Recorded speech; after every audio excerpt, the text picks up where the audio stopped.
During the early to mid-90s, there were architectural obstacles that got in the way of growth of the computing industry. These bottlenecks had to be broken, and the best way to do it was to create standards. Create standards in a way and at the pace that had never been done before.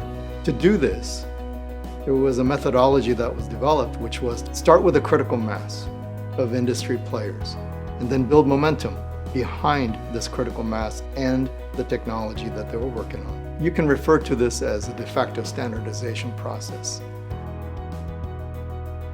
When I launched VTM, I was full of hope, optimism, and a whole lot of grit.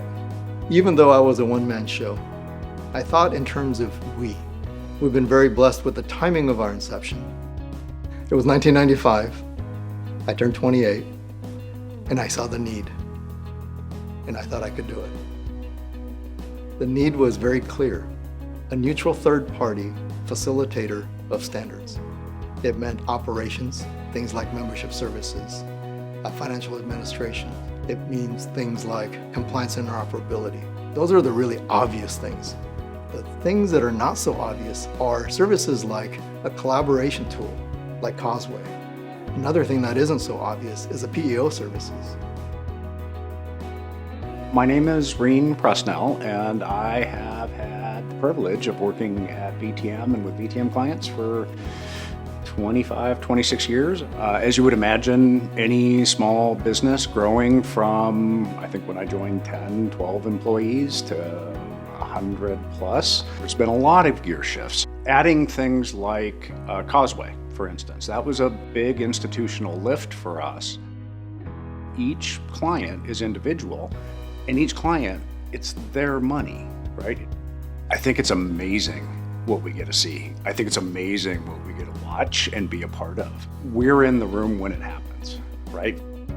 It was 2002, after 9/11, and it was a monster ad that I applied to, and I had to understand what technical standards even were.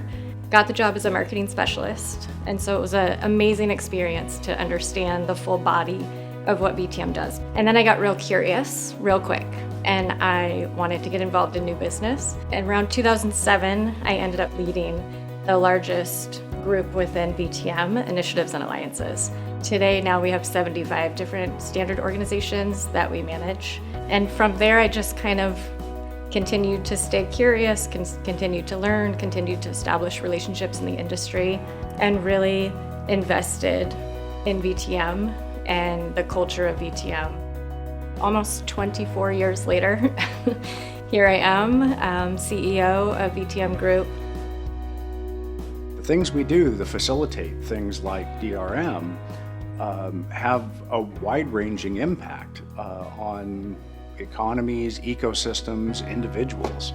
You couldn't go buy a Blu-ray disc that hadn't come through the VTM office in some form or flavor. It is amazing to me that we can work on something here that is 3, 4, 5, 6 years away from somebody seeing it on a Best Buy shelf or surfing it on an Amazon page.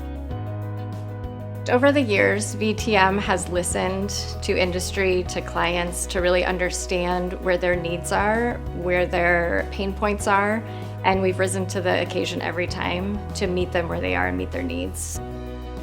We're a neutral third-party facilitator, and we're really good at that. We treat our clients the way we would like to be treated. Then it becomes magical.